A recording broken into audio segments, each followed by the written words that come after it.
experience. It's the teacher of all things. Its lessons propel you forward to overcome obstacles and learn how far you can go. It's what makes you, you. And it's at the heart of every Macquarie University degree. It means you can combine virtual and on-campus learning and personalise your degree.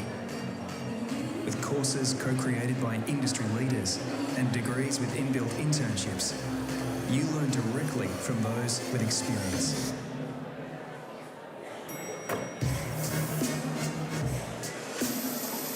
When you're powered by our collective, you get the experience you need to get ahead. You become more than just you. You become you to the power of us. Macquarie University.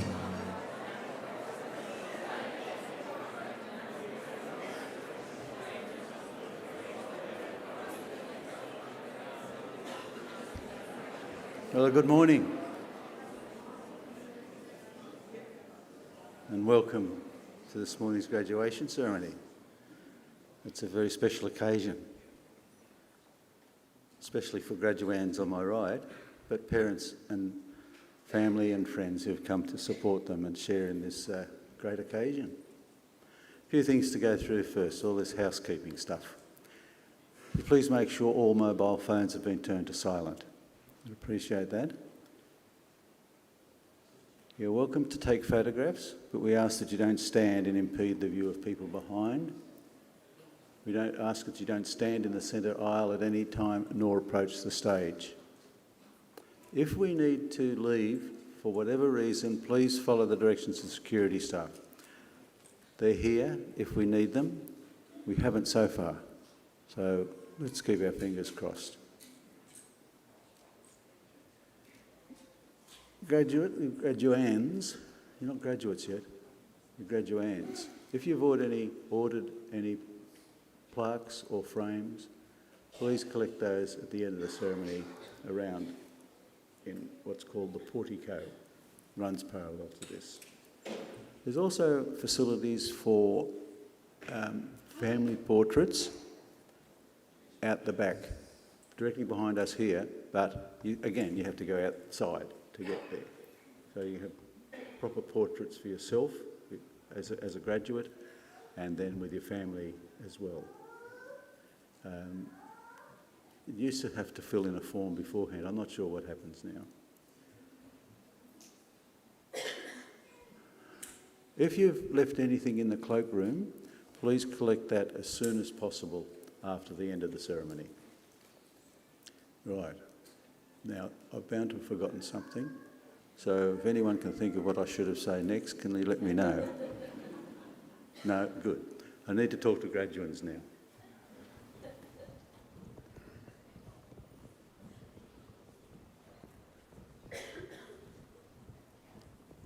For graduands, my congratulations. You've worked hard, haven't you? Eh? You've been looking forward to this day for a long time. 3 years, maybe 4, maybe 5, maybe 6 or 7 or 8 or 9 or 10, depending what you were studying. What's going to happen this morning? Well, main thing is that you're going to graduate, but there are certain things that happen beforehand. The academic procession will come through the centre aisle. They take their positions on stage. You'll be asked to stand for that. Once they're here, the national anthem will be played, and we ask you to remove your trenches or your boaters or your bonnets, whatever you want to call them. At the end of the national anthem, put them back on. Tassel on your left, which is where it is now. Okay? So if it, for some, you get the hat a bit mixed up as to what position it's in, there'll be some women around the back, or some helpers around the back who will sort it out for you. Plus, straightening these up as well, because sitting down they tend to move all over the place, particularly this, it tends to hang over the shoulder. If you like the off-the-shoulder look, then that's fine, but it's better when it's in the centre like that. Okay, you've sat down. There'll be a welcome to country from Uncle Chris Tobin, and he'll come up here and talk to you from that lectern. Then the presiding officer, I'm not sure who it is this morning, I haven't seen a program. The presiding officer will be introduced to you and address you from that lectern as well. And then following that, there will be an occasional speaker. Now, it's called an occasional speaker. I don't know for what reason. Maybe they only come here on occasions. But in effect, it's a guest speaker. And they'll come and address you from this lectern as well. Following that is the important part. It's when you change from graduands to graduates. Now, I know some of you have graduated, if not here, then somewhere else. Anyone who's graduated somewhere else? Somewhere? Some? Oh, what a shame. Should have been here. Eh? But anyway, look, it doesn't matter. But you're here now. That's the most important part. And you've got your PhDs or your Masters of Research or whatever here. So you'll be graduates. The last three letters change. And you'll be asked to stand for that. Presiding officer will seek assurances from the acting registrar at that lectern that you satisfied all the requirements for the award of your degree. Now, as you're here, I'm assuming you have. You shouldn't be here if you haven't. So you've all satisfied the requirements for your degree. You'll be asked to sit. Somebody will collect the last row. An usher will collect the last row. Take you around the back, where you'll be given one of these. Okay? It'll be placed in your left hand, like that. Now, you have mobile phones with you. You probably wouldn't have got in here if you didn't. I know some people had some slips of paper with their seat number on it, but you needed that QR code to get in. Bring your phones with you.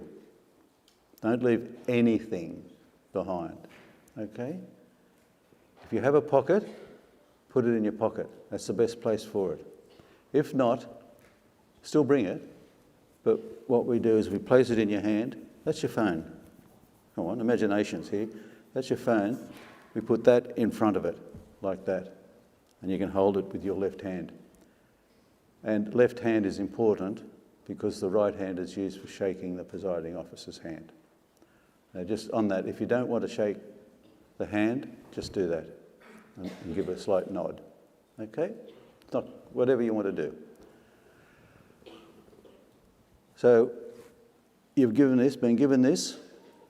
You'll come up a ramp on that side and you'll come out that opening. Somebody there will check your name. Okay, so that's the second time it's been checked. Be asked to walk across to that lectern over there where the presenting officer is. Presenting officer will read your name and then acknowledge you by doing that. And we ask that you reciprocate and return that to the presenting officer. Then you can walk across. Now, any Masters of Research here this morning? There's quite a few. Good. And our 2 doctorates.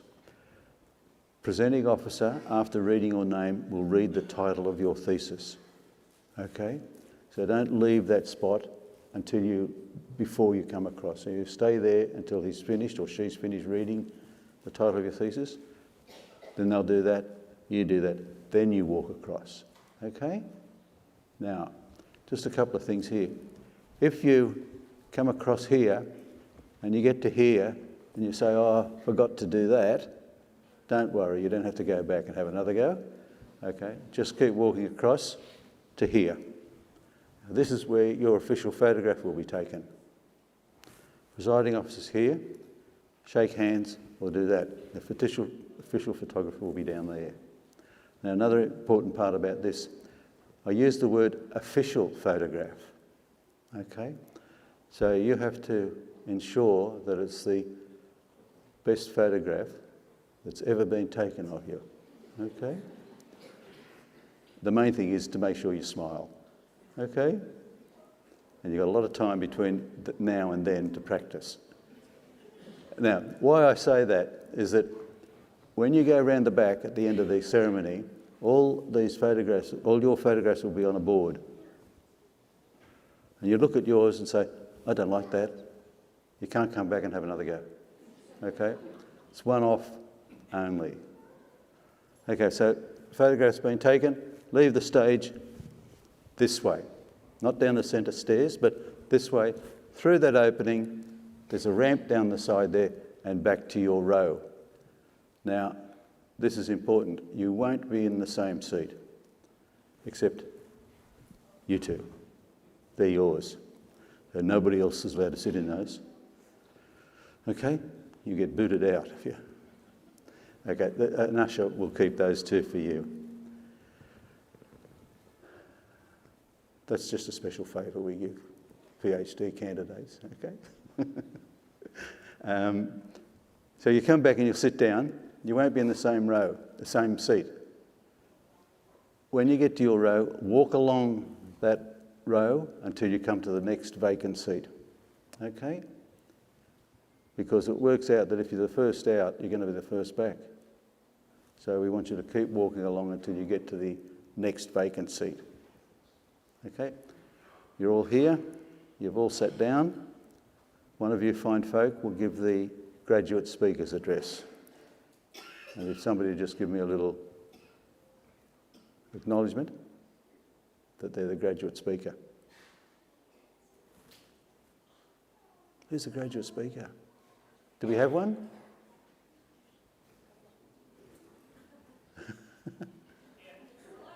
Oh, I didn't see you. Hello. You've spoken to someone this morning, so when you come back, you sit in the front row. Did they say that? Because it's easy to get up. You don't want to come up all the way from there to up here. So grab a seat at the front here and then come up. Okay? So that young woman will give the graduate speaker's address. Following that will be a musical interlude. And then the presiding officer will close the ceremony. Now, before I go any further, I said make sure you bring your mobile phones with you. When you're on stage, we ask that there be no selfies. Okay? I say no more. When they leave the stage, they'll obviously stand up, walk down the centre aisle. Graduates, as you will be then, walk 2 rows at a time behind the academic procession, out through the centre door, outside to meet up with family and friends, and there's some light refreshments outside. Okay? And I don't think it's raining. It's not supposed to, is it? Oh, hope not. Anyway, there's plenty of space inside where you can be if it does rain. So, my congratulations again. Well done. You deserve it. And it's a lot of hard work, I know. So as I say, enjoy today. Good on you.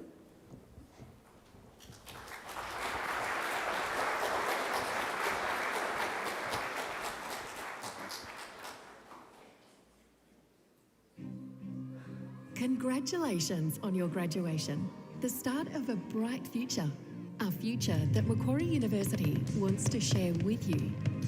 As a graduate, you are now part of our alumni community, a vast connected network that spans the globe, with thought leadership and networking events, locally and around the world, where you can connect with other alumni, find a future employer or employee. Also, as part of the alumni community, you have access to a wide range of benefits, including special discounts, free access to the library for life, an alumni e-magazine, special events, networks, and career and professional development opportunities. We celebrate and champion our graduates' stories and achievements, so stay connected and stay informed. Graduation is an amazing milestone and one step on a lifelong partnership with Macquarie. That's you to the power of us. Stay connected by letting us know where your journey takes you. Simply update your details at mq.edu.au/alumni.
So again,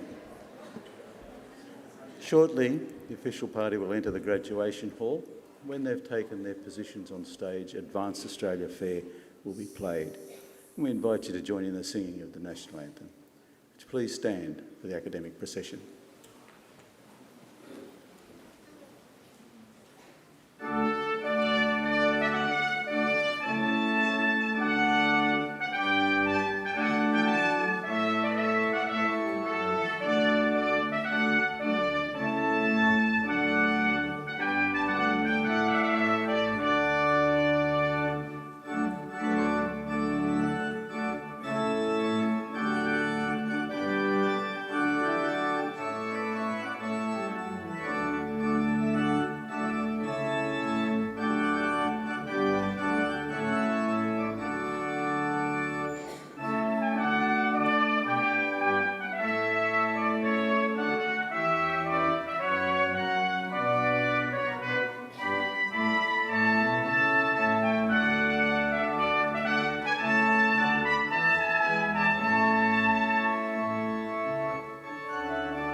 Australians, oh, let us rejoice, for we are one and free, with golden soil and a well-fought toil.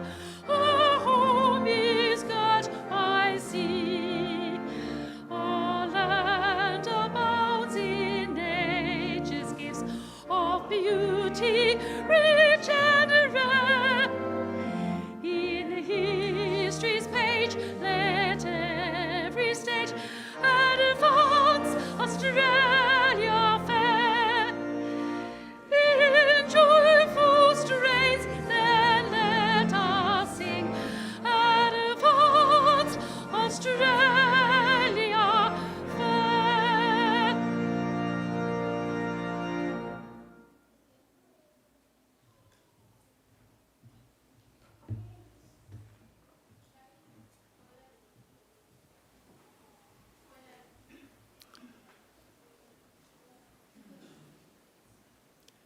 Please be seated.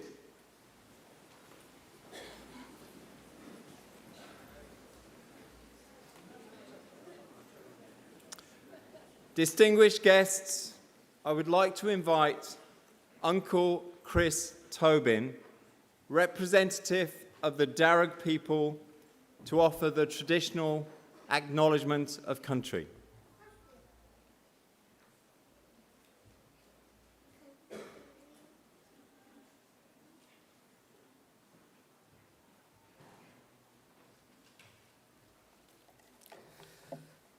Thank you.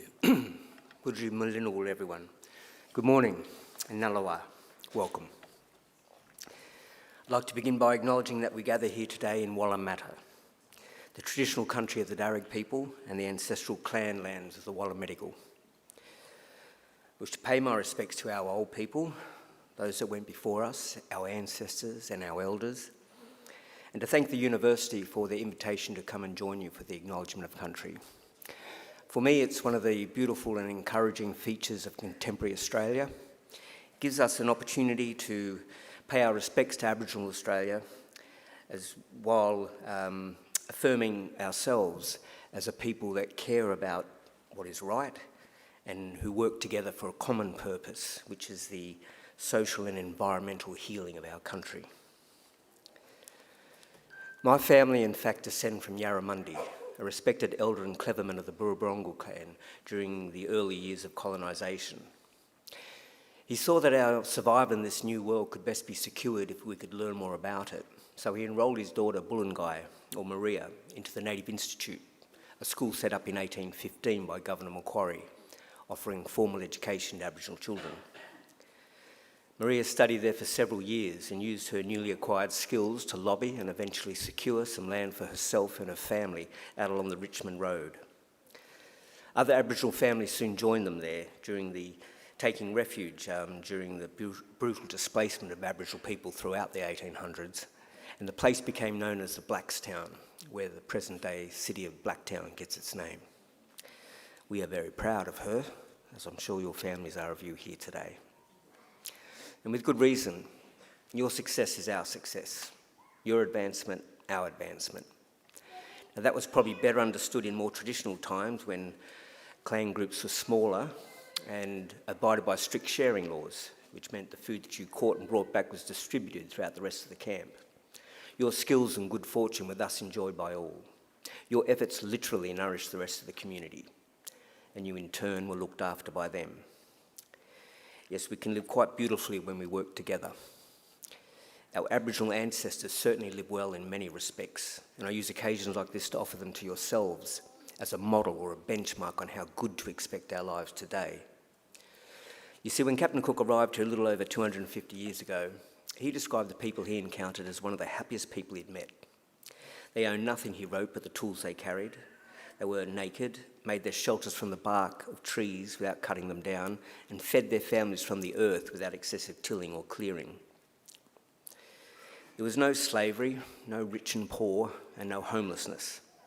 People cooperated to collect the resources that were needed, which were then shared out according to strict Aboriginal law. Our lands were maintained in their natural state through fire and responsible harvesting. Our rivers and waterways kept clean and unpolluted, with people drinking out of them as they've done here in Wallamata for the past 20,000 years. So please consider, this is not a dream or an ideal yet to be realised. This is normal life for us and for the longest time, and not that long ago either. There is no good reason why we should expect less for ourselves and our children than what our ancestors enjoyed. Admittedly, there's a lot more of us. However, we are a clever people, and there's still much magic in the world, I like to believe. So graduates, I would say expect great and wonderful things from your life. Life is good, we are naturally happy, and normally very good at looking after each other and the planet. I'll just ask that you share your skills with the rest of us where you can, and keep following that beautiful spirit within you that got you this far. Do this, and I'm confident we can put together a world we can be proud of and a future that is worthy of our children. We can all do our bit. I'll do mine now by winding up and letting you graduate. Just want to say congratulations to all of you. Have a beautiful day and all the best in our collective futures. Thank you.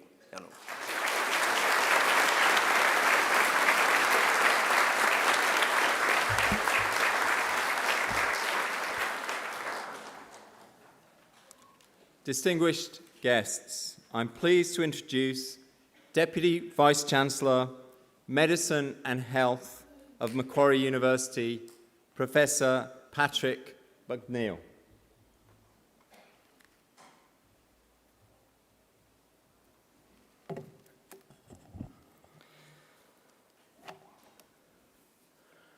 Thank you, Chris Tobin, for your acknowledgement of country. Acknowledgement of country is very important for Darug people. It's also very important for Macquarie University as we walk a path together of reconciliation to create a better society for all Australians. We're here today to celebrate the value and meaning of education. It adds a huge amount of significance of this event to be able to connect it to the strong traditions of knowledge, education and wisdom that have been enacted here for many thousands of years, as Chris has described. It's a great honour to the university, and we thank you very much for those words, Chris. Colleagues, guests, families and friends of our graduates, and most importantly, our graduates, it's my distinct honour and pleasure to welcome you here today to this graduation ceremony. I bring our graduates and our guests a special greeting from members of the Macquarie University Council, the governing body of the university. It's our hope that today is a very happy and memorable occasion for all of you. Now, I can hear a number of small children, even a few babies. I want to assure you that at Macquarie University, they are especially welcome. I also want you to know that we don't expect young children or babies to remain quiet or not run around. So this is very much an event for families and friends, and children are especially welcome. Today is a milestone day. Today we celebrate the wonderful achievements of those of you who are about to graduate. Completing a university degree is never easy. It requires an intelligent and inquiring mind, determination and perseverance, and you have made many sacrifices along the way in pursuit of your end goal. And now you've made it, and I look forward to personally congratulating each and every one of you shortly. I want to especially welcome the families, supporters and friends of our graduates here with us as invited guests. You're always very welcome on this Wallamadigal campus. The fact that you've been invited by one of our graduates, to share in one of the most memorable days of their lives is proof positive of the importance you have played in their success. So to our invited guests, congratulations to you too, and thank you for celebrating this great occasion with us. Universities are different from schools, colleges, and other educational institutions in that they link teaching, the sharing of knowledge and ideas, with research, the discovery and formulation of new knowledge and new ways of thinking. There are very few innovations in our world, whether it be in how we are treated when we are sick, how we interact with our environment, the technologies that increasingly define our work, communication and entertainment, how we are educated, the laws we live by, the policies governments pursue, or the debates that define how we will live, think and make values that are not touched or even initiated in university research. So university education teaches you not only the skills and knowledge, but gives you an awareness of how truth and new ideas develop, how they are tested and validated. Innovation is at the heart of every university, and therefore also challenge, difficulty, and the excitement that goes with them. Macquarie University is at the forefront of innovation and challenge. It was at Macquarie University, for example, in work done in conjunction with the Australian Government CSIRO, that the world's first WLAN microchip, on which the current Wi-Fi technology depends, was developed.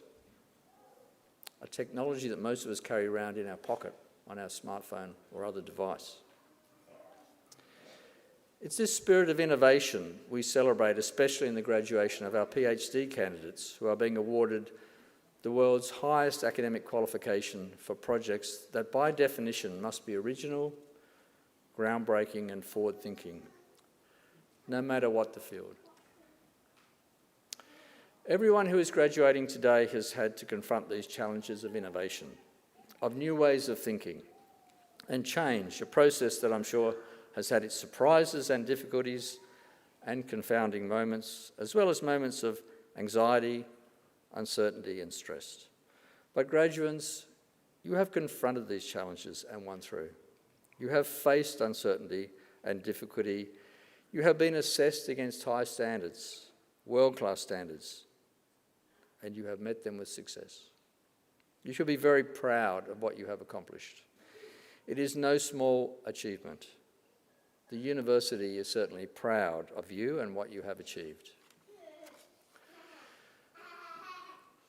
At Macquarie, we're also aware that education is not just an academic matter. It is fundamentally about people and human relationships. The university strives to be hospitable open and a supportive place. The friendliness, inclusiveness and approachability of Macquarie staff and students is frequently commented on by visitors to the university, both from Australia and overseas. This is inherent in the Macquarie culture, and we intend that it will always be so. Remember, you are always welcome at Macquarie. Our university will always be a leader in teaching and learning and a leader in the accumulation of wisdom, knowledge and understanding. However, our collective journey is about building community, where we have shared values and where we care about each other, even when our points of view on some matters diverge. It is that combination of intellectual endeavour and human care that defines what a university is all about. Guests, academic and professional colleagues, and most importantly our graduates, I offer you the warmest of welcomes to Macquarie University on this grand occasion. In just a few moments, it will be my great honour to confer your degrees and welcome you as lifelong members of the community of scholars we proudly call Macquarie University. But now it is my great pleasure to introduce our occasional speaker, Professor Hugh Durrant-White. Hugh Durrant-White is the New South Wales Chief Scientist and Engineer. From 2016 to 2018, he was Chief Scientific Advisor to the United Kingdom Ministry of Defence. From 2014 to 2016, and from 2002 to 2010, he was a Professor and ARC Federation Fellow at the University of Sydney. From 2010 to 2014, he was CEO of National ICT Australia, NICTA, and from 1995 to 2010, Director of the ARC Centre of Excellence for Autonomous Systems and of the Australian Centre for Field Robotics. Hugh is a world-leading authority on machine learning and robotics and its application in areas including cargo handling, mining and defence. He has published over 300 research papers, graduated over 70 PhD students, and has won numerous awards and prizes for his work, including being named 2010 New South Wales Scientist of the Year. In his career, he's worked with many major companies, has co-founded 3 successful startup companies, and has won awards, including being named 2008 Engineers Australia New South Wales Engineer of the Year. He's particularly well known for his work with the logistics company Patrick in delivering the automated container terminals in Brisbane and Port Botany, and for his work with Rio Tinto in pioneering and delivering the automated mine of the future. He's an honorary Fellow of Engineers Australia, a Fellow of the Royal Academy of Engineering, a Fellow of the Australian Academy of Science, and a Fellow of the Royal Society of London. I now invite Professor Hugh Durrant-White to deliver the occasional address.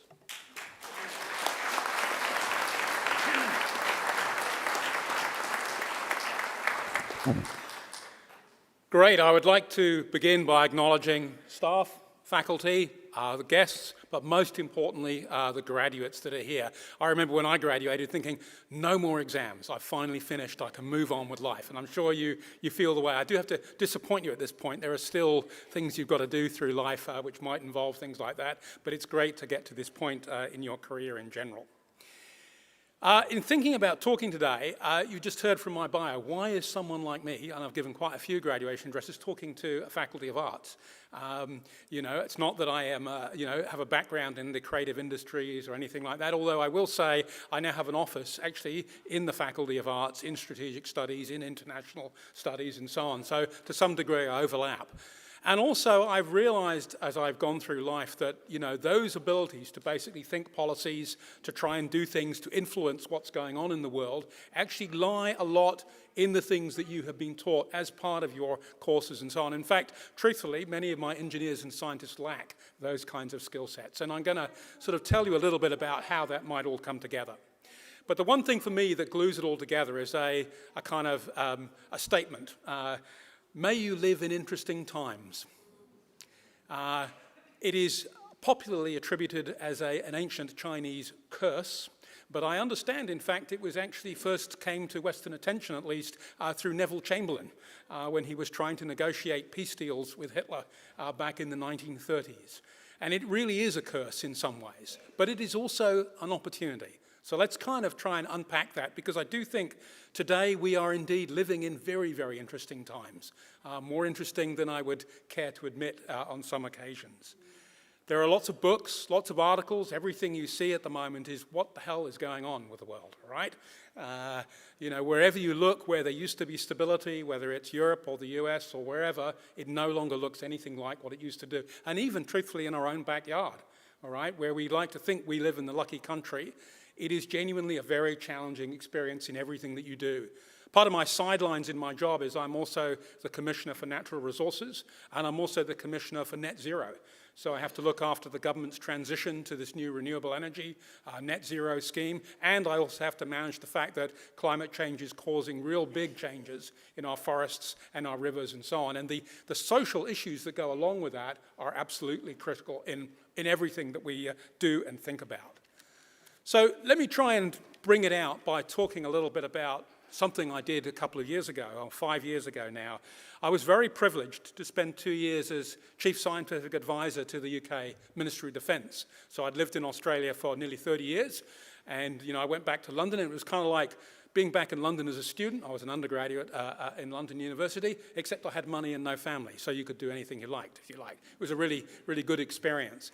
But it's very, very different from the Australian equivalent, because you were posted essentially as a 4-star general. That was the kind of rank you had, which puts you at the very top of what's in the military area. And I worked in Whitehall, right next to Downing Street, and get to advise the Prime Minister and all the ministers associated with it, and work with some amazingly smart people.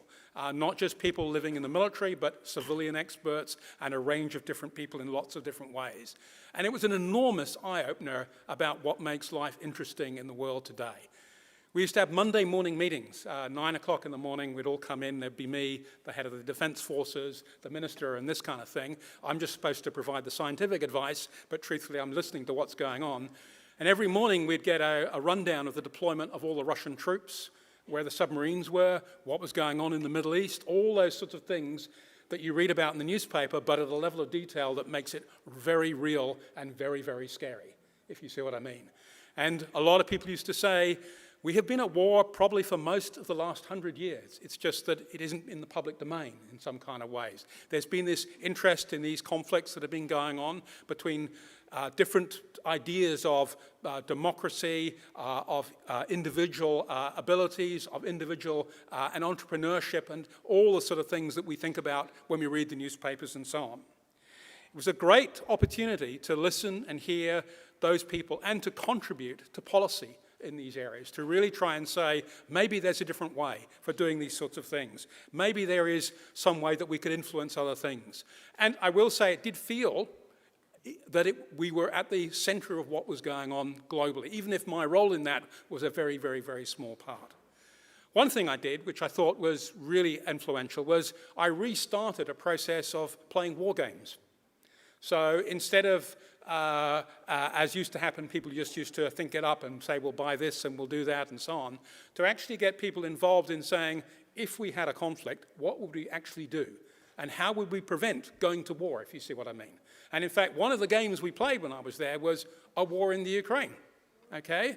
And the issues with that are basically supposing, you did not want to go in there and you did not want to shoot anybody. What were your levers? What were your policy directives? What was your deterrence for actually getting involved in something like that, trying to shut it down or try and remove the process and so on? And what was interesting with the war games is we would have all the politicians, including up to the Prime Minister, involved.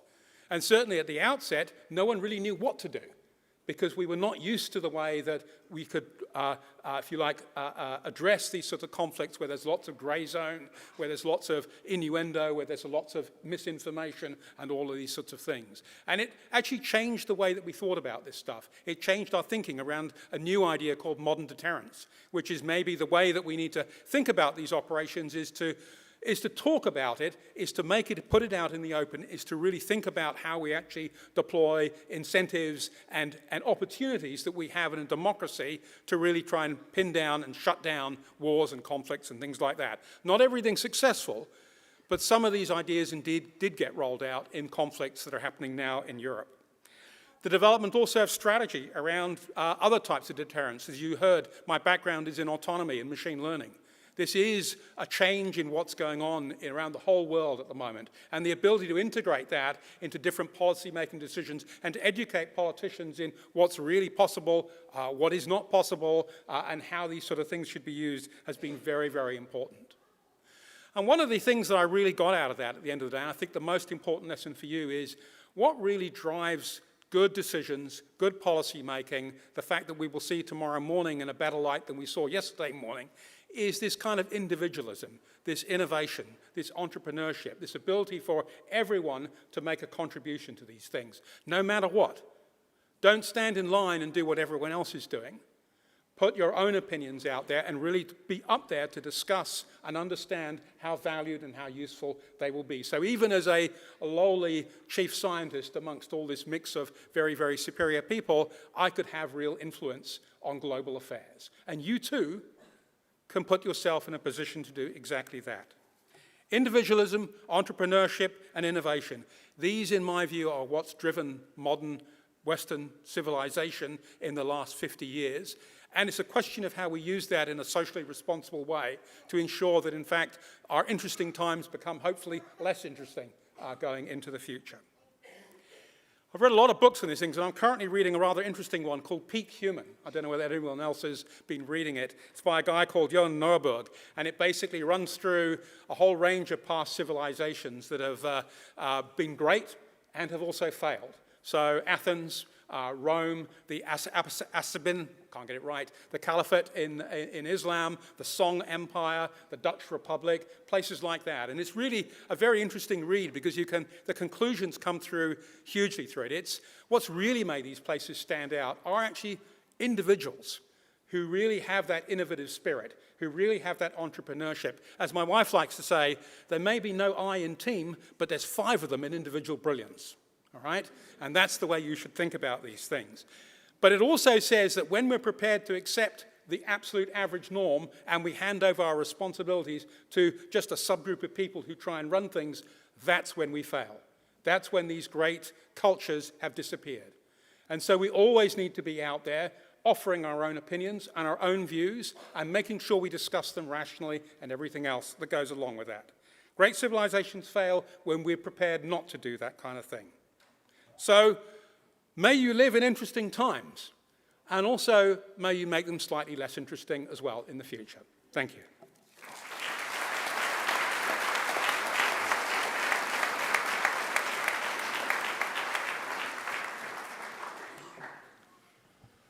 Ladies and gentlemen, you've just heard from one of Australia's greatest scientists at a humanities graduation. He talked about the world, he talked about change, he talked about history. He talked about the power of the individual. Every one of you, you're privileged to come to university to develop a critical mind.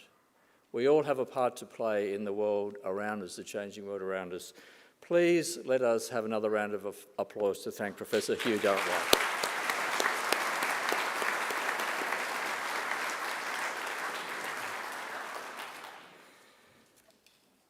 So, as Deputy Vice-Chancellor of Medicine and Health of Macquarie University, I especially look forward to presiding at ceremonies such as today's and conferring degrees on those who have complied with the university's requirements for such awards. We need to make sure that you've all turned up when you're supposed to, that you've passed every test.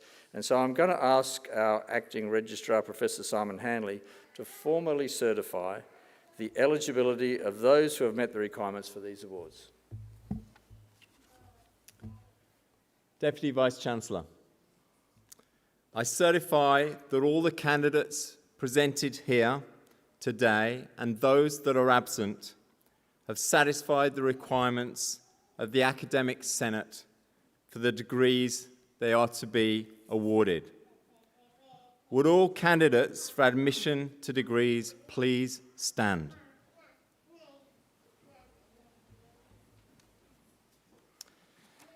So in the name of the Macquarie University Council, and by my authority as Deputy Vice-Chancellor, I admit each of you present and those who are absent to the degrees for which you have qualified. Congratulations.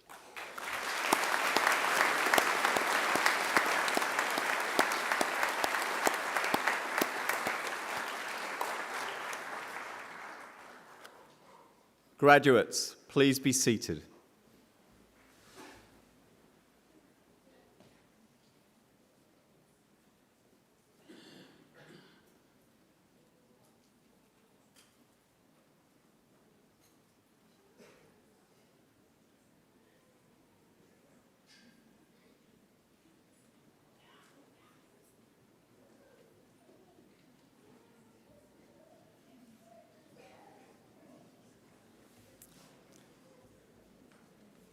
Deputy Vice-Chancellor, the graduates at this ceremony are from the Faculty of Arts.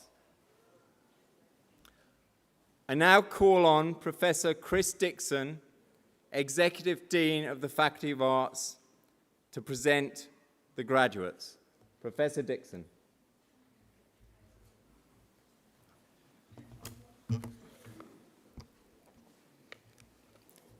Deputy Vice-Chancellor, the graduates of this ceremony are from the Faculty of Arts. Students and staff from the Faculty of Arts develop critical, inquiring and curious minds. They work together within and across disciplinary boundaries to ask questions about socially complex problems. They identify paths of research, analyse and communicate ideas in creative formats, and reflect on the skills and knowledge they need in order to understand the world, past, present and future. Students are encouraged to use their skills and talents to connect with local and global communities. This faculty includes research and study areas in ancient history, anthropology, education, English, geography and planning, Indigenous studies, international studies, law, media, music, communication and cultural studies, modern history, politics and international relations, philosophy, sociology and security studies and criminology. Through transformative education, Faculty of Arts graduates are equipped to face societal challenges with a deep evaluative mind, strong reasoning and a well-established ethical compass. They explore their creativity and passions while developing transferable skills such as communication, critical thinking and digital literacy. These skills are extremely sought after by employers. To our graduates, as you reflect on the last few years, I'm sure you'll agree that Macquarie University is home to a wonderful community of people. The relationships and networks you have formed will continue to serve you well into your future as professional contacts, as academic mentors and as lifelong friendships. Deputy Vice-Chancellor, I present to you the graduates from the Faculty of Arts whom you have admitted to degrees or awarded diplomas. I present the graduate admitted to the degree of Bachelor of Arts and Bachelor of Security Studies, Hannah Robinson.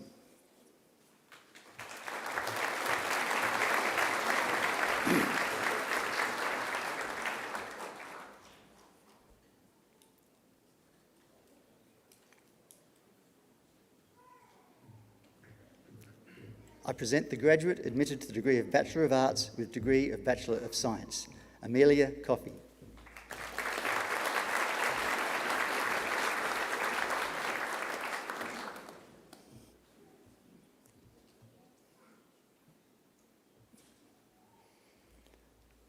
I present the graduate admitted to the degree of Bachelor of Commerce and Bachelor of International Studies, Nias Bakir.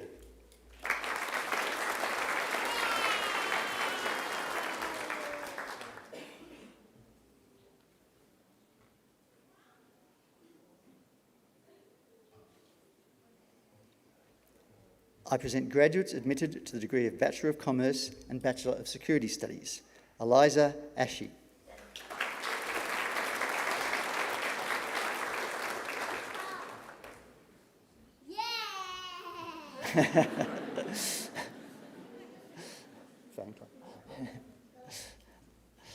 Susana Barrios Agudelo.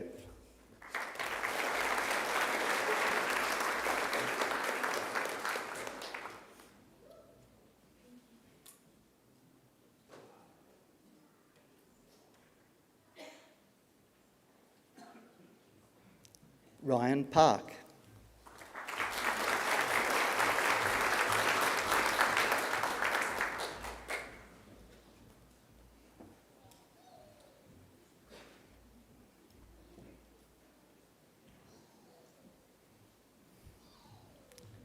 Alin Tabidian.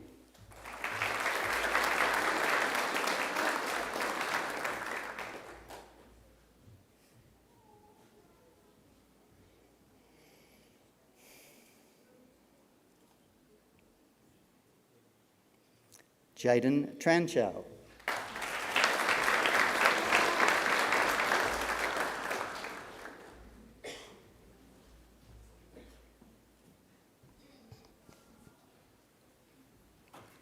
Lachlan Warrener.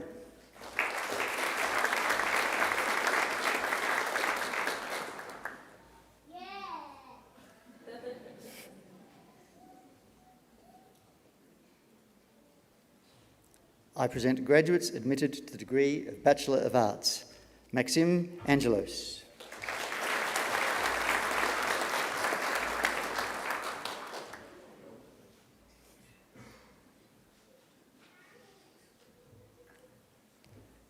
Taya Rose Banting.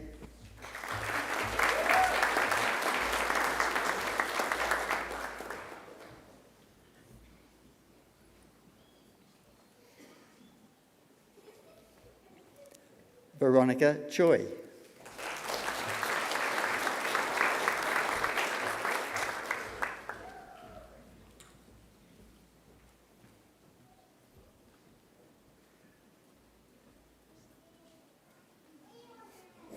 Laura Chudzinski.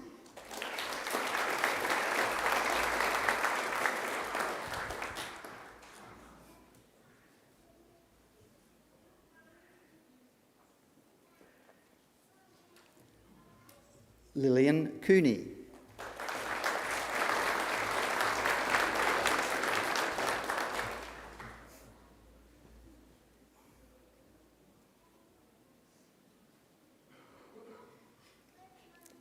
Reese Cooper.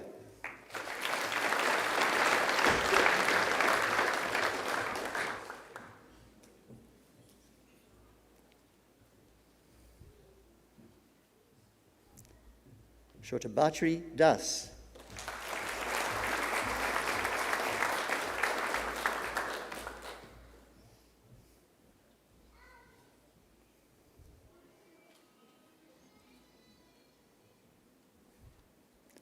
Do Nguyen Lin Dan.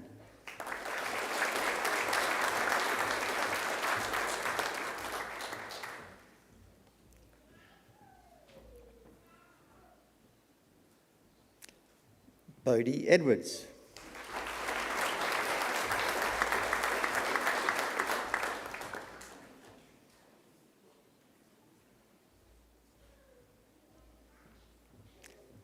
Catherine Filer.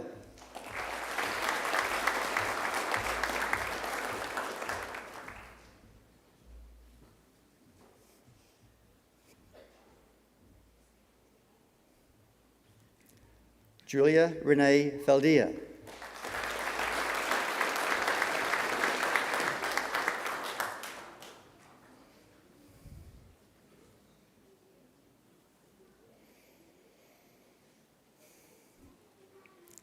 Isabella Fraser.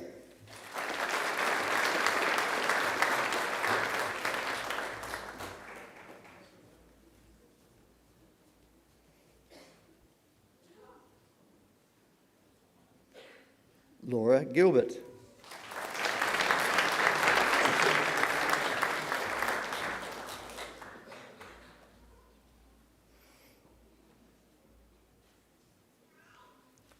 Lisa Garung.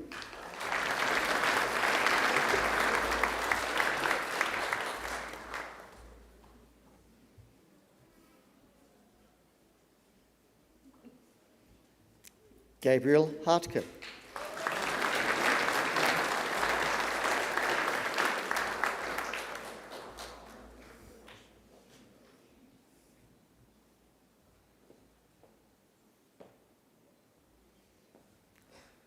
Kate Hassett.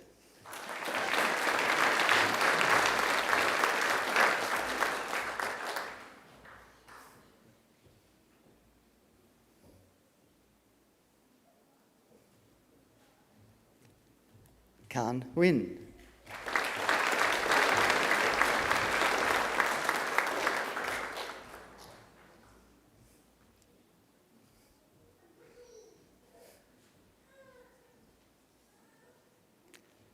Nicholas Jeffries.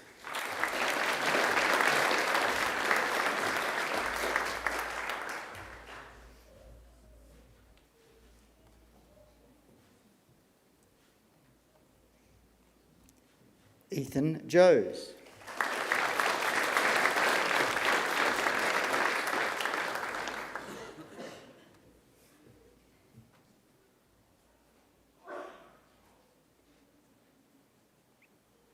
India Jones.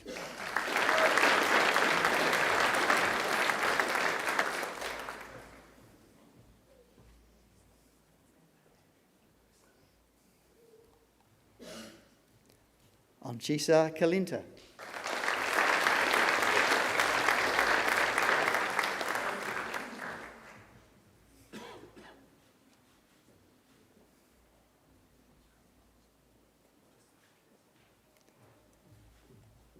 Raquel Kazi.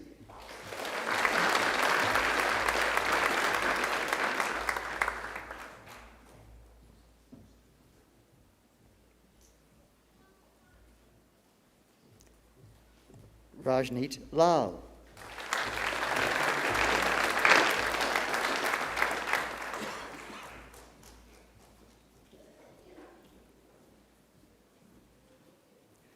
Daniel Lane.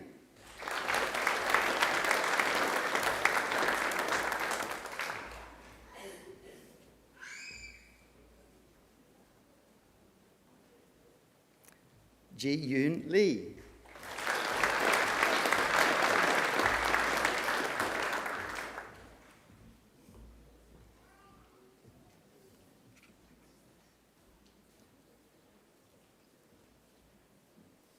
Li Yuan Lu.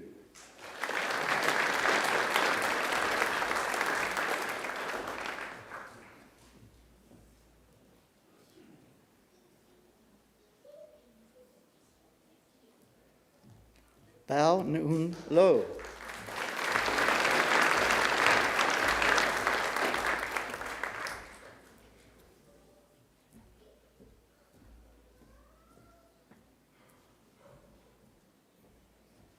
Mariana Malenkia.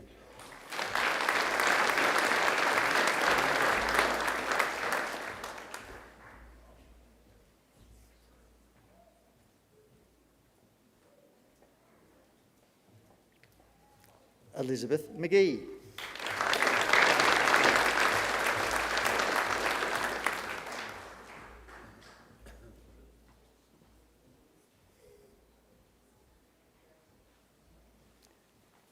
Tara Macquarie.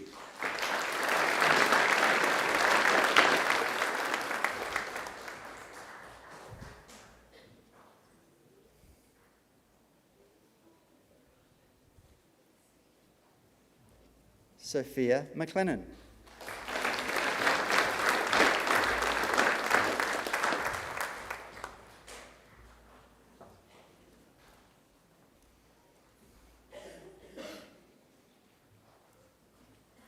Hannah Mettenbrink.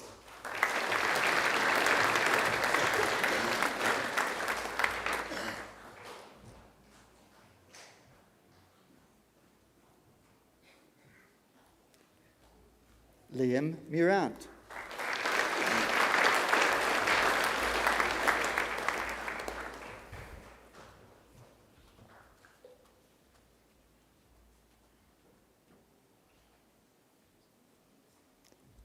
Sunny Milligan McKinlay.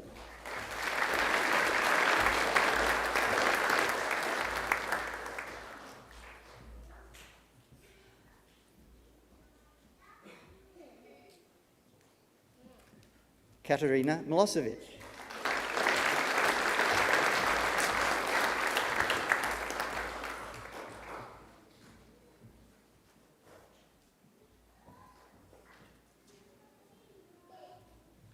Liliane Caballera.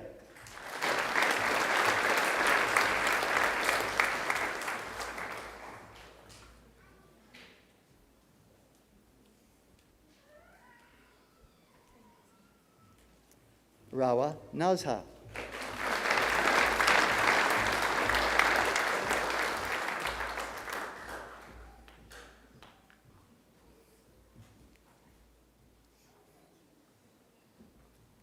Melina Nguyen.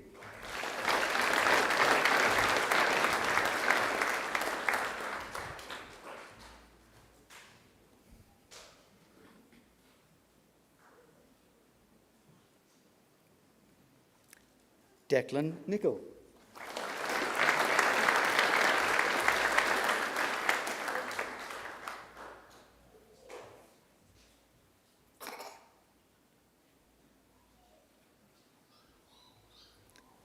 Rita O'Darty.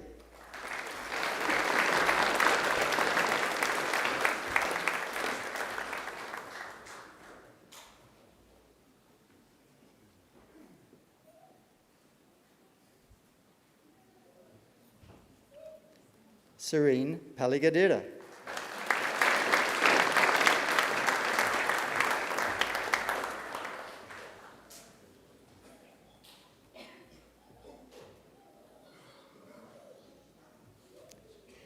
Annika Pim.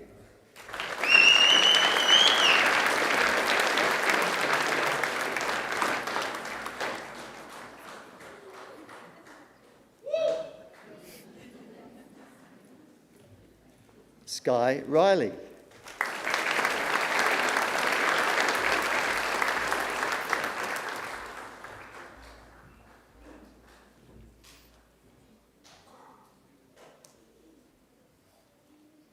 Jasper Reyes.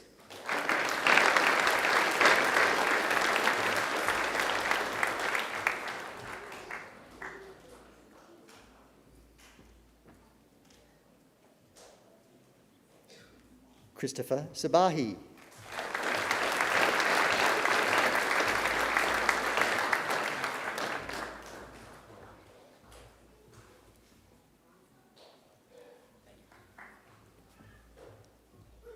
Andrew Skapatis.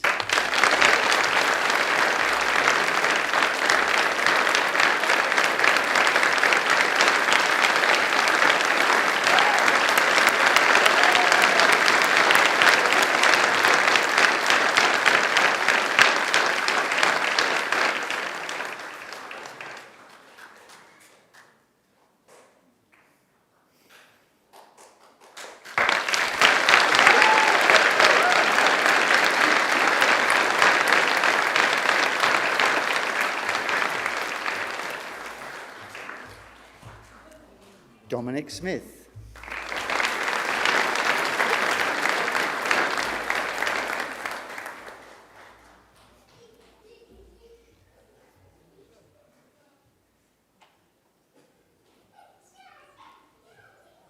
Courtney Sylvester.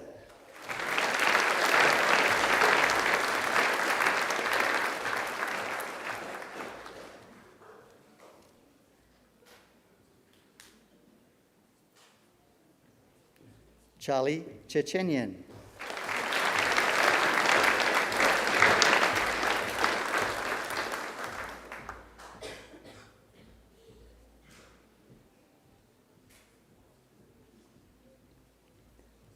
Renee Tisdall.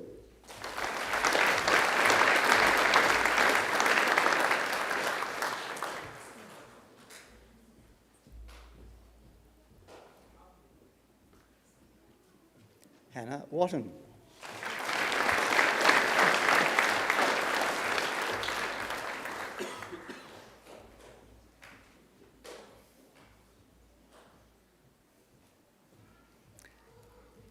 Addison Wright.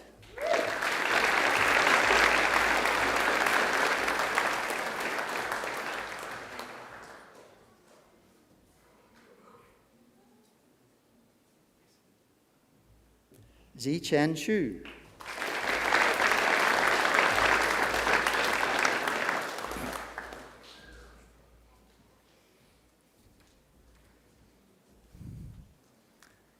I present graduates admitted to the degree of Bachelor of International Studies.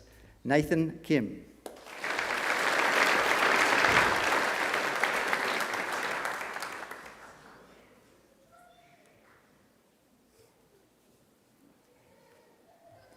Amanda Palace.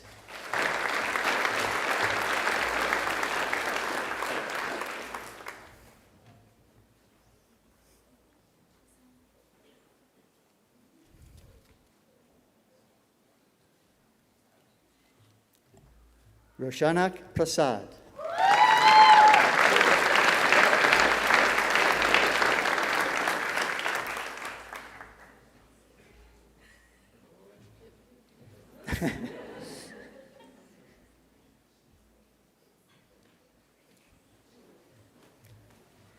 Sokchi Siat.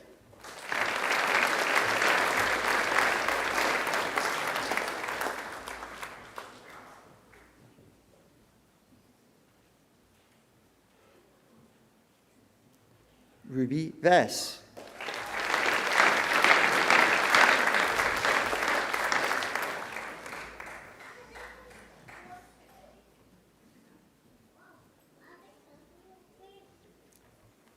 Jerry Wardlaw.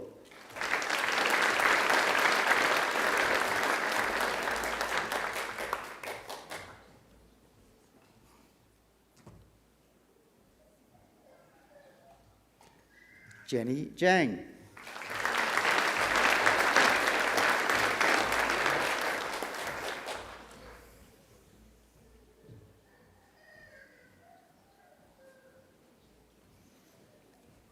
I present graduates admitted to the degree of Bachelor of Music. Bilal Abdul Rayouf.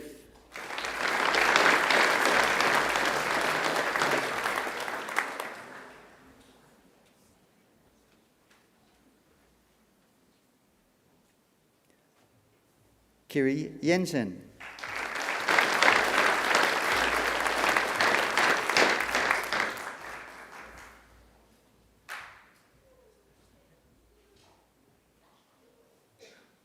Donggon Kim.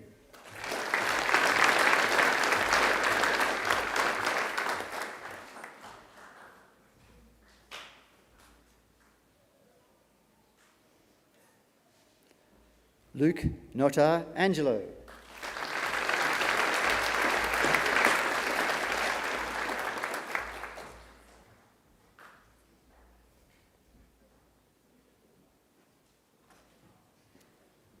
Prasanna Shrestha.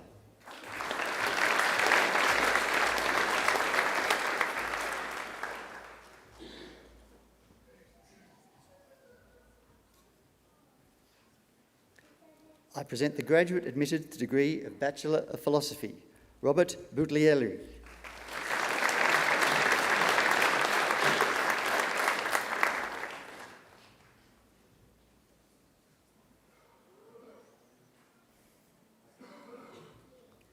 I present graduates admitted to the degree of Bachelor of Security Studies, Antonia Abu Antoun.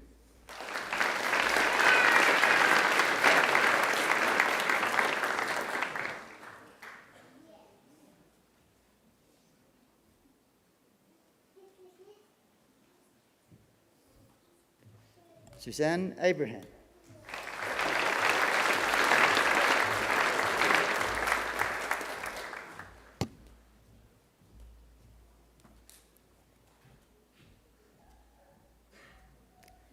Christopher Armstrong.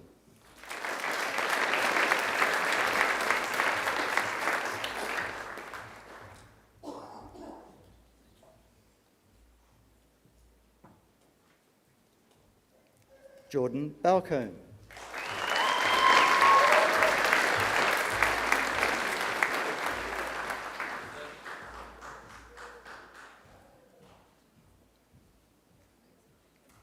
Christopher Bates.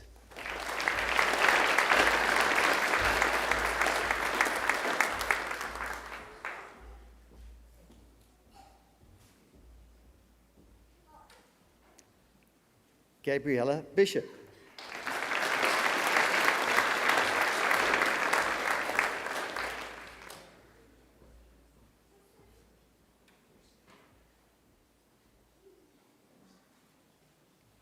James Brush.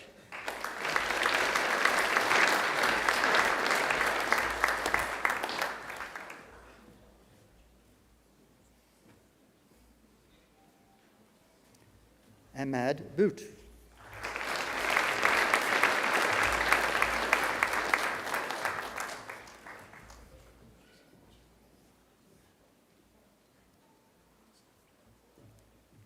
Sienna Carini.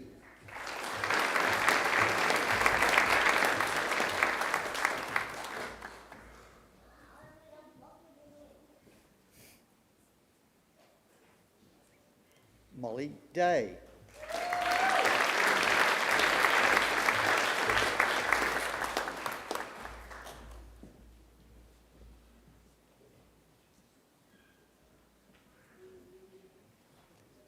Mantej Dillon.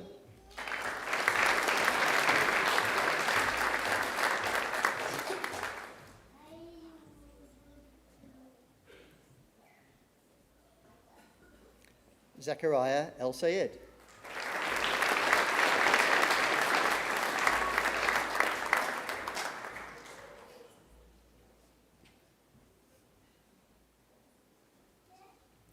Tara Fogarty.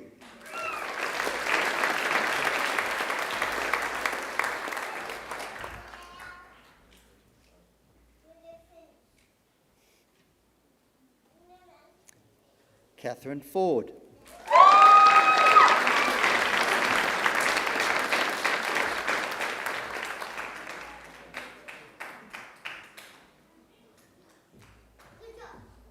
Matilda Formson.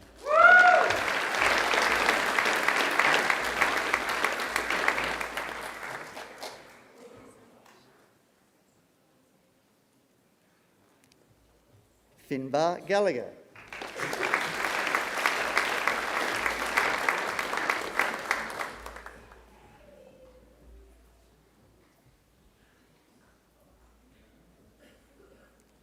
Samuel Gatt.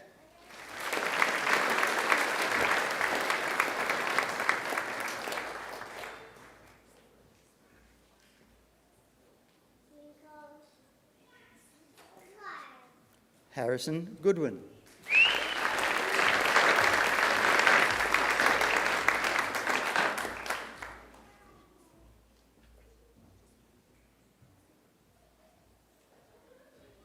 Cooper Grayson.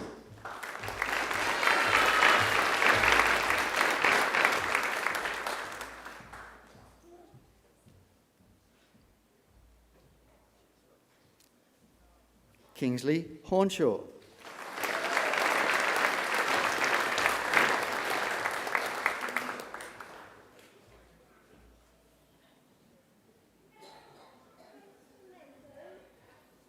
George Jamowicz.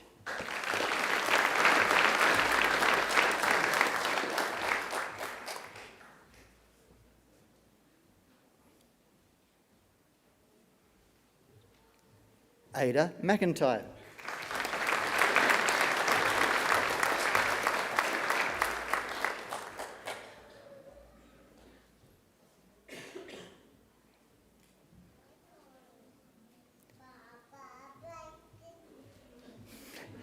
Grace McCulloch.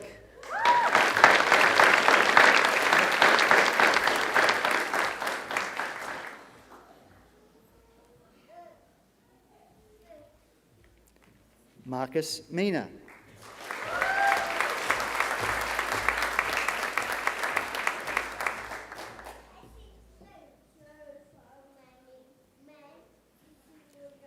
James Mitchell.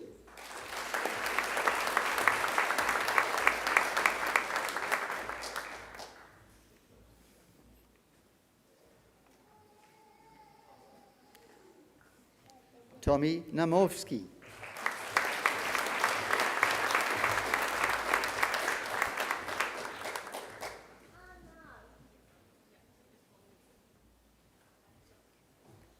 Ashley Nicholson.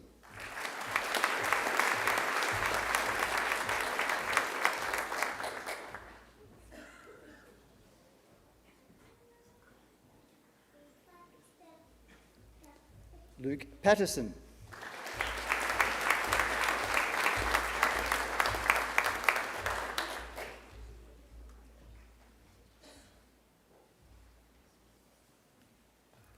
Tully Pointon.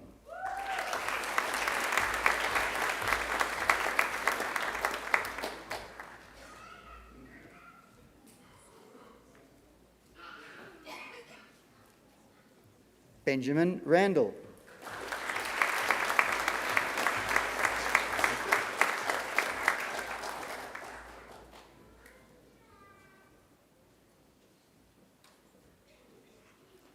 Chloe Riley Hanson.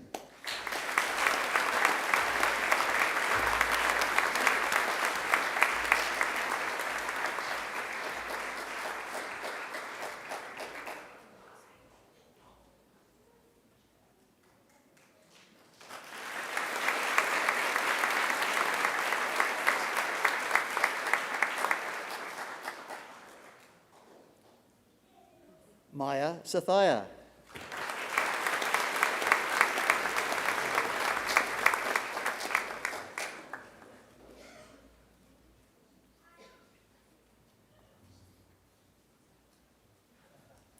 Aidan Sharp.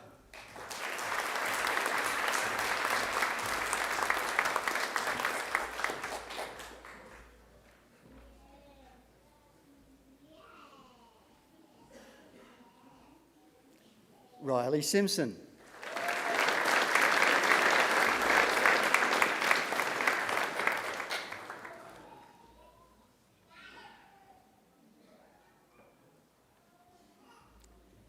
Shalayan Shrabi-Kal.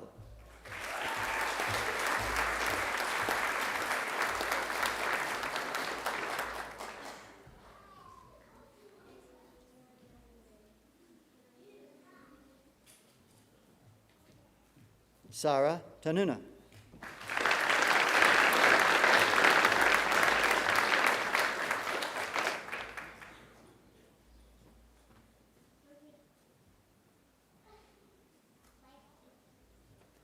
Alexander Teely.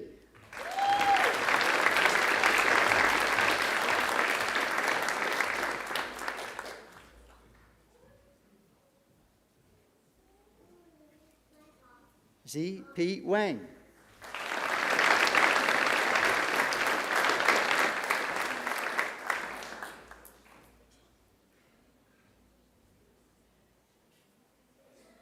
Oscar Watts.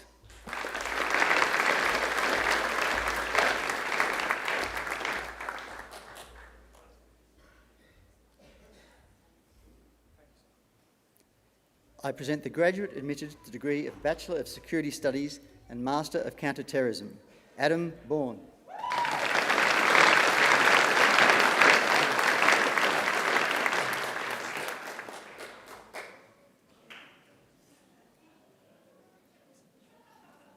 I present the graduate admitted to the degree of Bachelor of Security Studies and Master of Criminology, Rani Wood.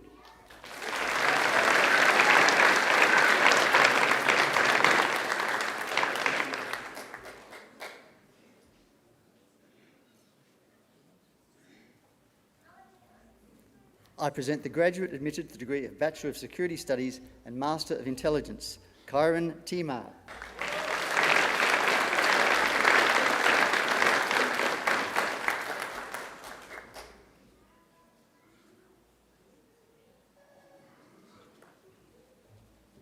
I present the graduate admitted to the degree of Master of Counter-Terrorism and Master of Criminology, Lara Friggins.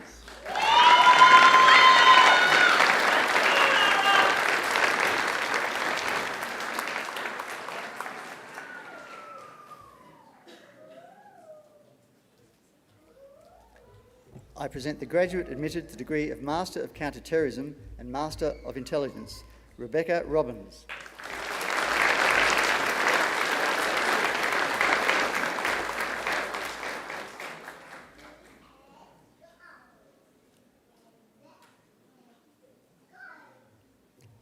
I present the graduate admitted to the degree of Master of Counter-Terrorism and Master of International Relations, Balkis Nafeth Abdul Sami Al-Rifi.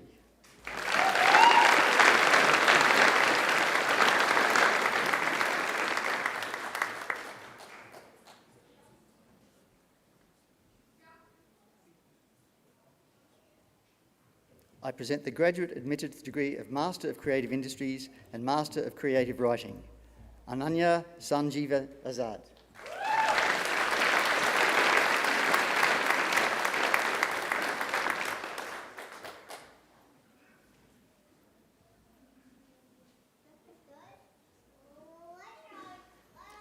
I present the graduate admitted to the degree of Master of Creative Industries and Master of Media and Communications, Kavitha Karumbaye Rum.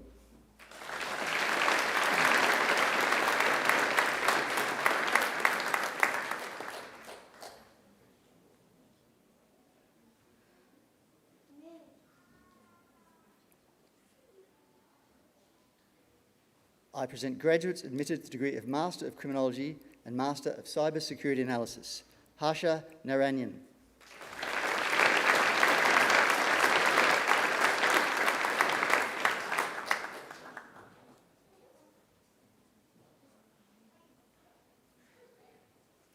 Aya Utami.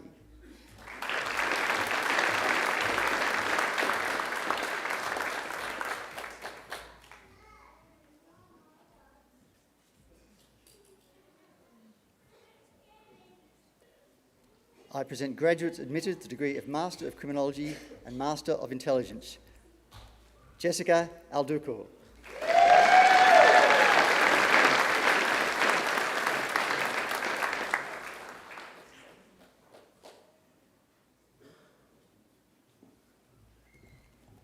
Samyak Arun Butho.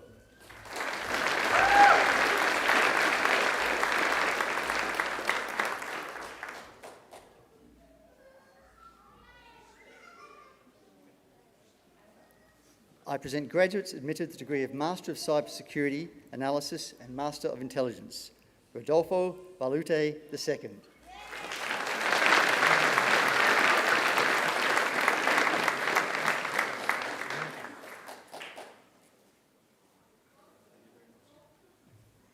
Sonia Kapadia.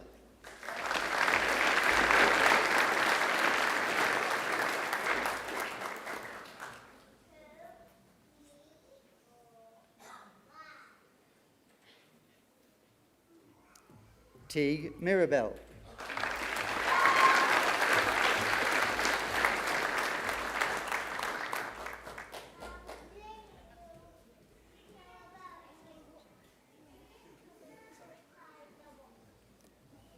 I present the graduate admitted to the degree of Master of Cybersecurity Analysis and Master of Media and Communications, Amna Shahid.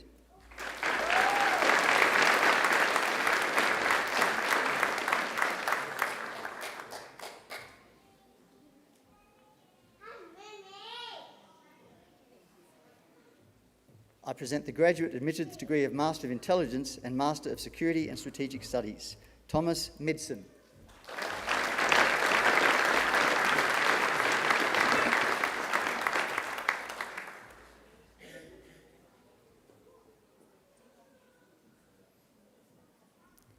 I present the graduate admitted to the degree of Master of International Relations and Master of Media and Communications, Anusha Ann James.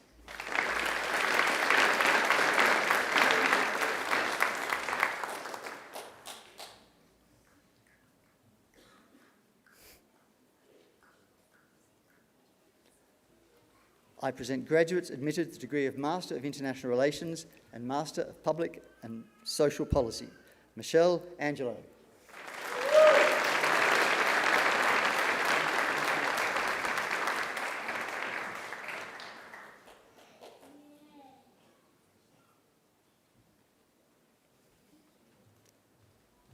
Tisham Rahman Oishi.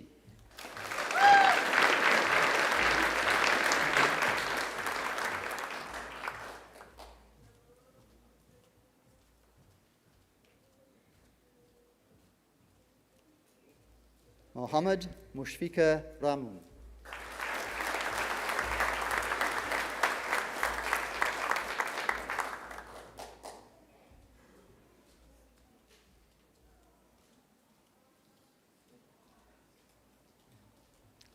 Arushi Smeretti.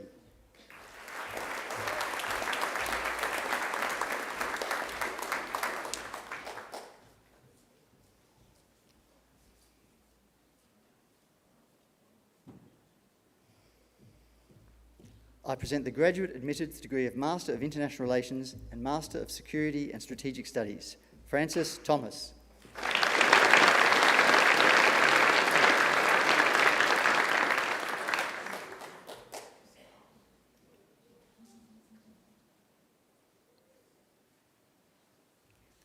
I present graduates admitted to the degree of Master of Counter-Terrorism, Mustafa Hashim.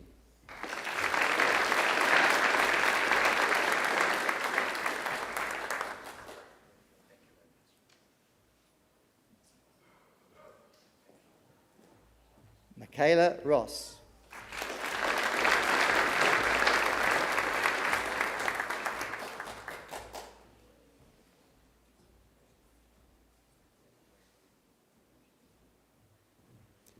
I present graduates admitted to the degree of Master of Creative Industries, Pankaj Dania.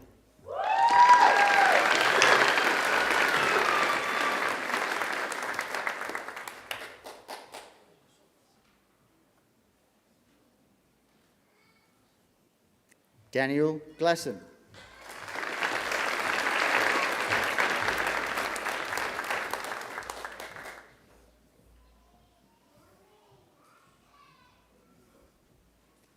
Muhammad Shariful Islam.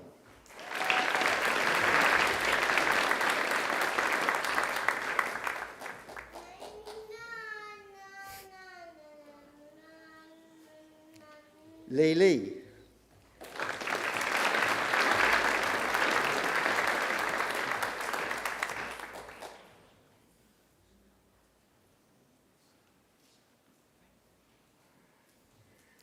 Rita Consuelo Marcelo.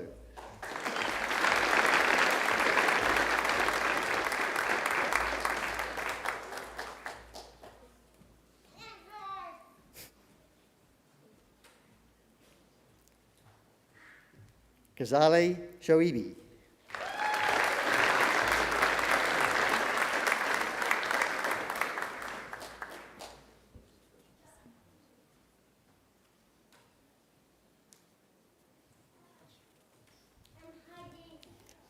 Wanachapon Sibsiri.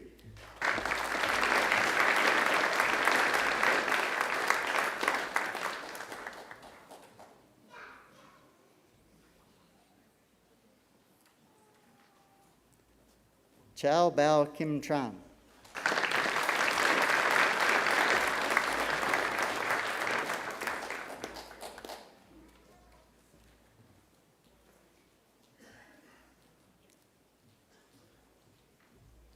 Matilde Trezzi.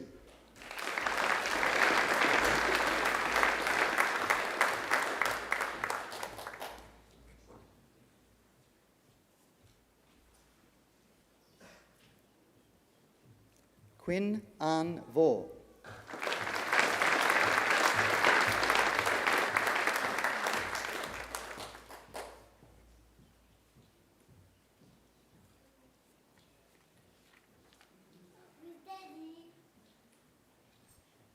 Hui Yuk Woo.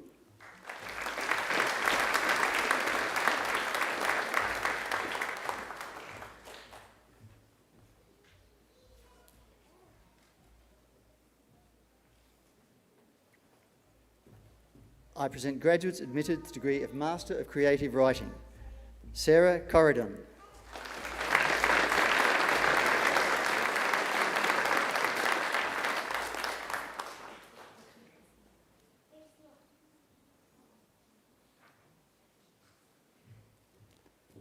Teresa Gutierrez.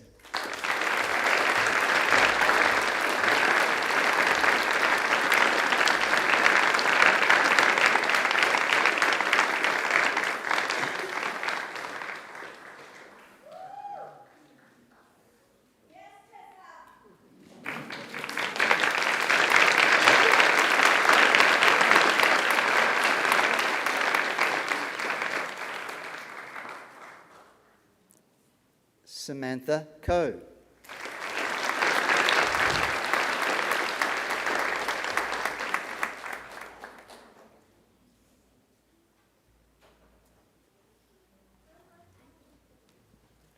Cassandra Perminov.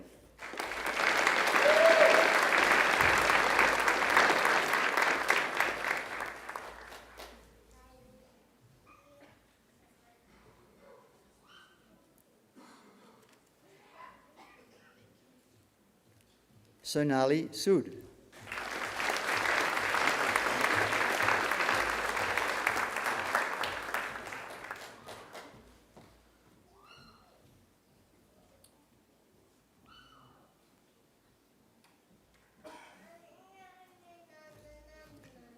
I present graduates admitted to the degree of Master of Criminology. Fadia Rashadi Al-Rashidi.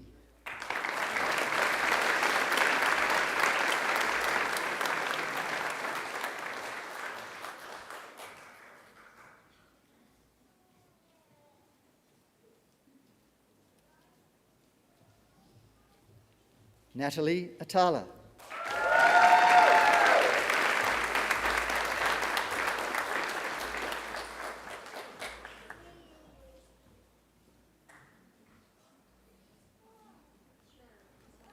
Jessie Feltham.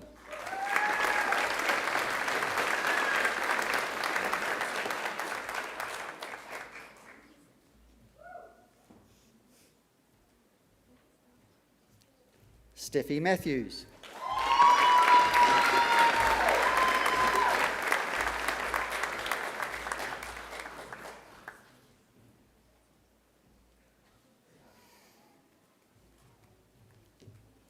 I present graduates admitted to the degree of Master of Cybersecurity Analysis.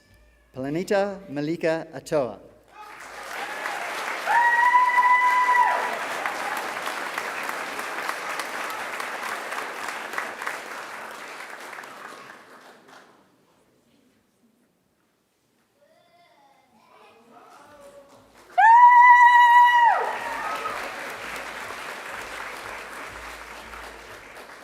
Jared Barber.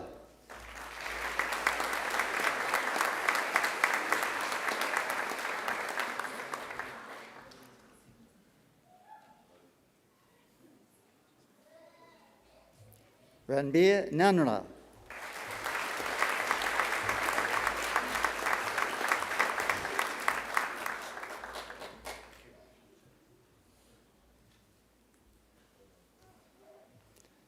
I present graduates admitted to the degree of Master of Intelligence. Fiona Noi Amani.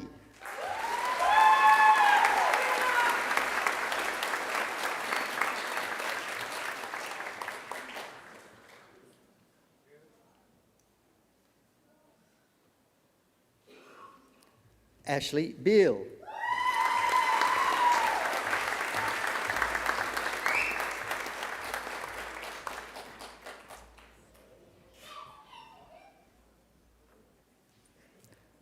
Dominic Belgrove.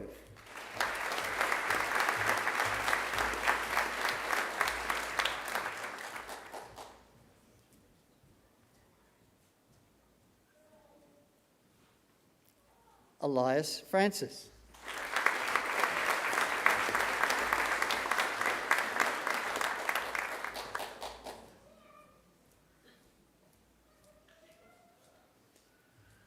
Emma Lindemann.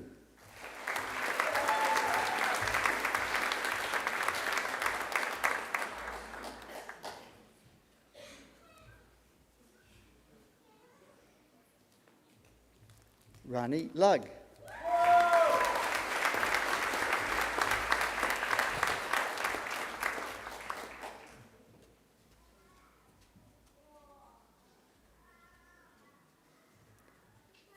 Ben Ormesha.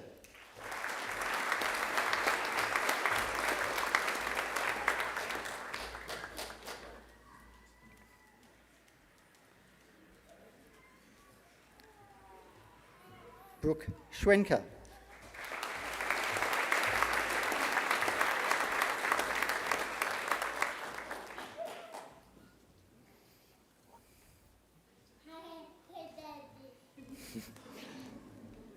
I present the graduate admitted to the degree of Master of Security and Strategic Studies, Robbie McNeil.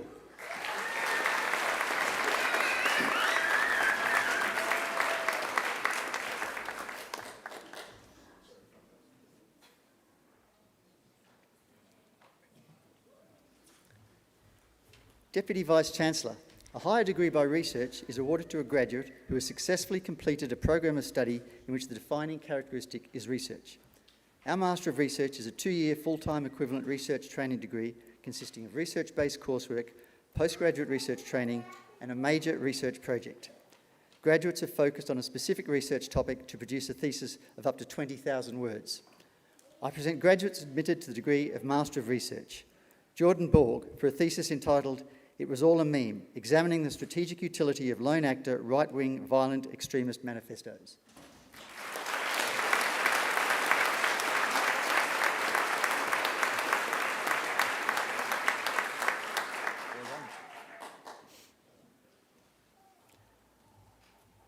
Tania Crivalenti for a thesis entitled "Dancing with Diversity, mapping the evolution and impact of Latin dance in Australia from 1989 to 2024.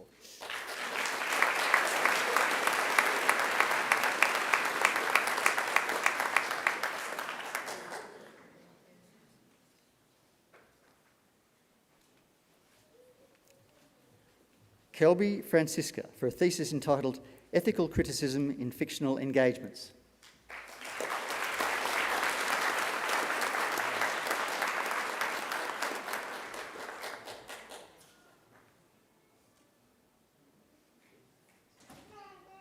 Roxanne Gray for a thesis entitled The Great Renegotiation, Conceptualising Quiet Quitting Within the Context of the Work Ethic.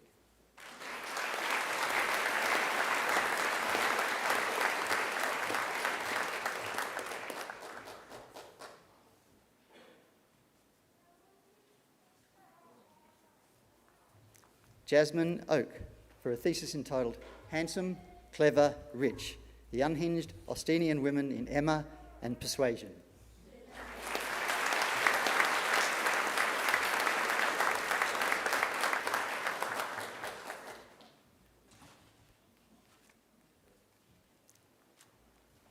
Taylor Parnell for a thesis entitled The Appeal of Neo-Nazi Far-Right Extremist Groups, an analysis of the presence of social identity in the National Socialist Network.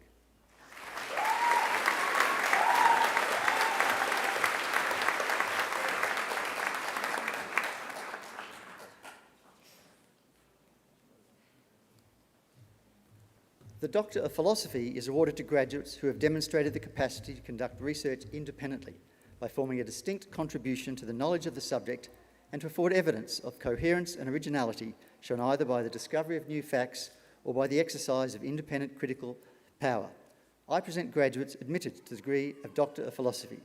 Dr. T. Tuyet Nguyen Luong for a thesis entitled The Investigation and Prosecution of Online Child Sexual Exploitation in Vietnam.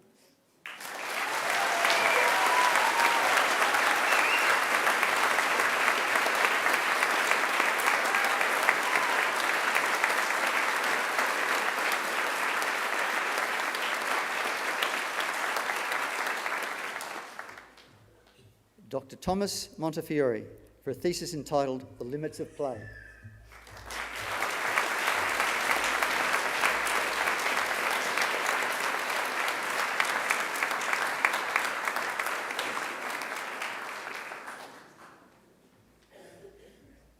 Deputy Vice Chancellor, that completes this morning's presentation of the graduates from the Faculty of Arts.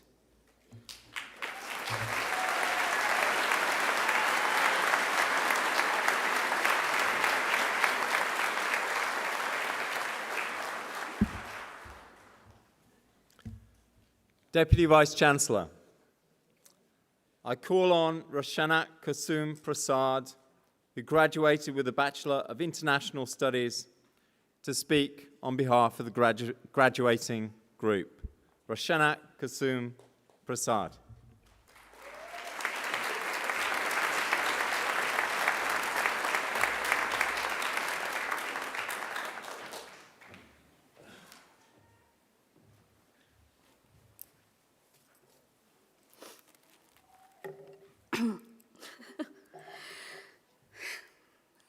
Deputy Vice-Chancellor, members of Macquarie University, fellow graduates and guests. My name is Roshi, and after 5 years, I have completed my International Studies degree with a specialisation in Japanese Studies. I truly am honoured and deeply grateful for the opportunity to speak to you this morning. If I were to describe what studying at Macquarie University has been like, I'd use the following. Nana korobi yaoki, a Japanese proverb known as kotozawa, that means fall down 7 times, stand up 8. It symbolises the importance of resilience, perseverance, and personally speaking, never giving up in the face of repeated failure and hardship.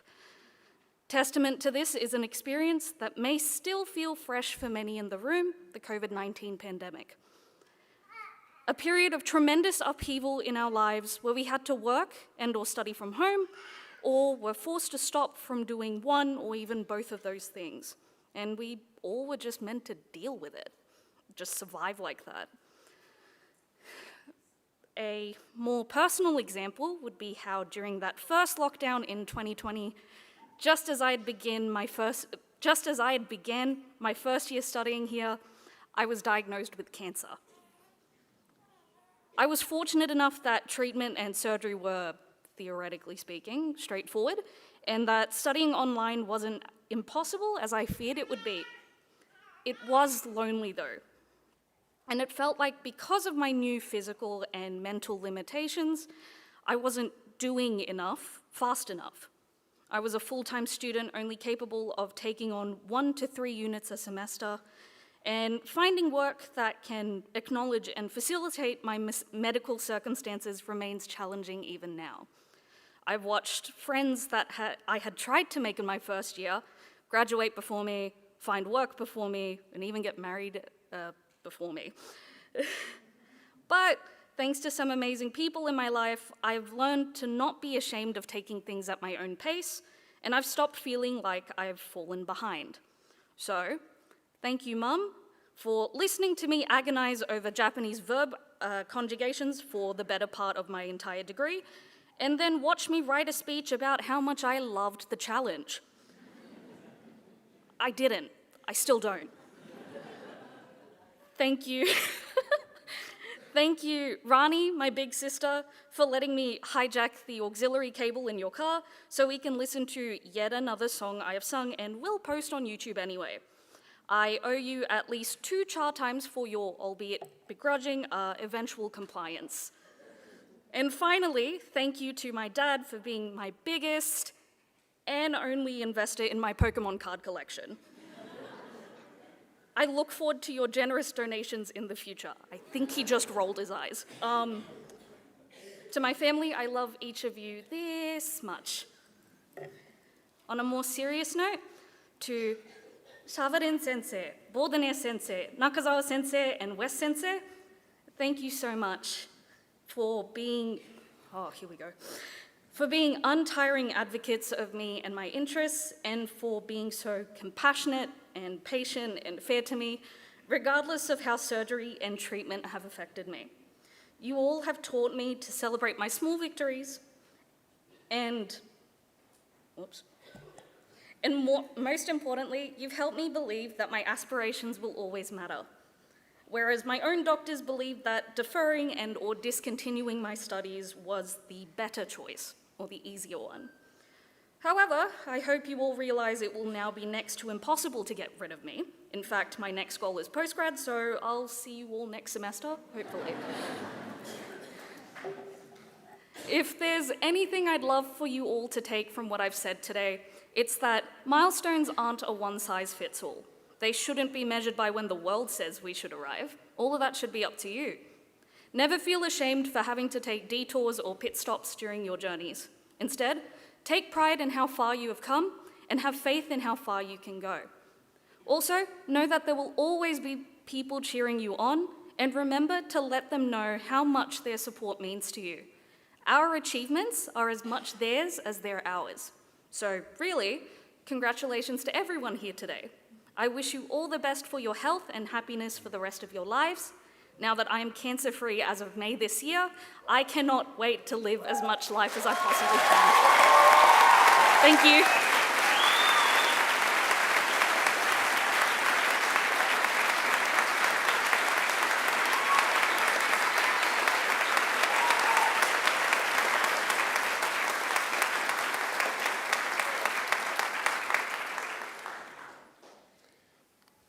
Congratulations, Roshin. Thank you for those reflections on your study at Macquarie University.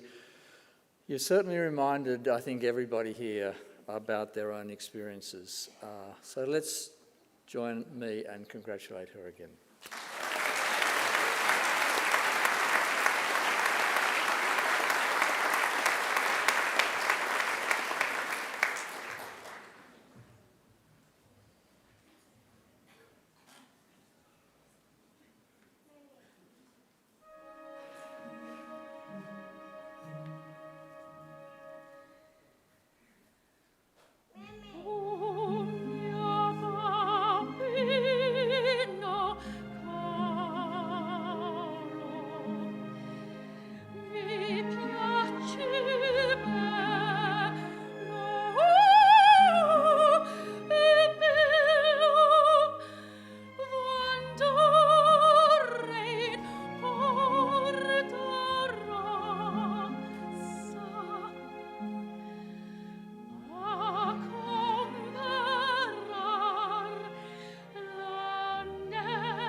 Distinguished guests, please join me in expressing our appreciation to Ms. Angela Brewer for that superb performance. Angela is also the founder and artistic director of Coast Opera Australia. Let's give her another round of applause.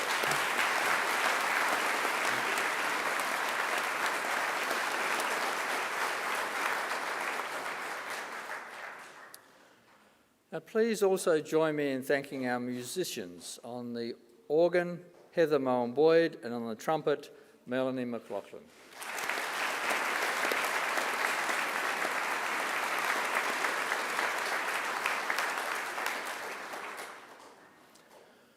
I'd also like to take this opportunity to acknowledge and thank the representatives from our alumni community who have generously offered their time to ensure the day runs smoothly so that you can celebrate this occasion.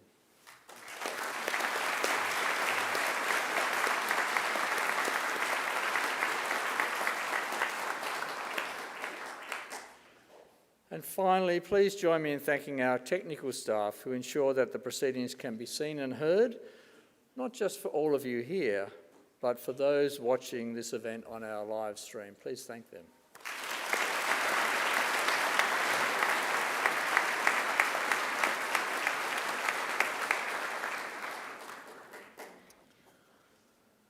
Graduates, this ceremony marks a change in your relationship with Macquarie University, but it is certainly not the end of your association with us. From today onwards, you are now part of the bigger Macquarie family, our alumni network, which is over 243,000 graduates strong, spanning more than 150 countries around the globe, welcomes you to the fold. We will look forward to seeing you back on campus, to attend alumni events, to undertake further study maybe, or simply to visit our beautiful Waitemata campus and reminisce about the good times you spent here as a Macquarie University student. Graduates, the award of a university degree carries many opportunities and privileges, but like all privileges, it carries responsibilities. We urge you to commit to lifelong learning and inquiry, to remain curious and inquisitive. We urge you to set ambitious goals for yourself. We urge you to continue the hard work that has already brought you so far. And remember, the world is not only changed by the great leaps forward of an Einstein or Marie Curie, but by the many contributions, small and large, of people just like you graduating from universities all over the world. At Macquarie, we pride ourselves on developing each and every one of our students into engaged community citizens and leaders. So we urge you to always give thought to what you can do for others along the way. You don't have to do much sometimes to make a real difference to someone's life. Sometimes a kind gesture or a kind word can mean an enormous amount and change someone's life. We challenge you to continue to exercise sound judgment and initiative and to always be generous in offering practical advice and wisdom to those you meet on life's journey. Our hope is that as graduates of Macquarie University, you will use all that you have learned here, not only for your own benefit, but also for the benefit of our community. And in all you do, we charge you to uphold the good name of Macquarie University. It is also our hope that you will always remember the people who have helped you along the way, many of whom are here with you today. So to acknowledge their contribution and thank them for it, I'm going to ask you to do a few things. First, I'd like all our new graduates to please stand up. Now, I want you to place your testames on your seats behind you. And then I want you to turn around to face your families and friends. And now I invite you to give them a mighty round of applause.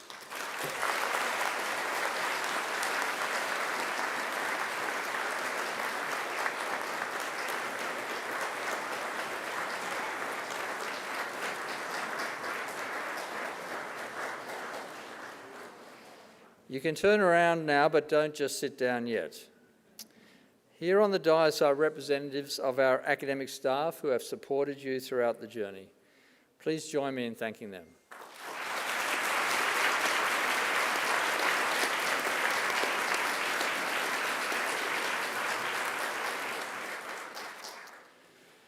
Graduates, please remain standing, but do pick up your testamers from the seat behind you, since the official party will soon leave the graduation hall, followed by the graduates.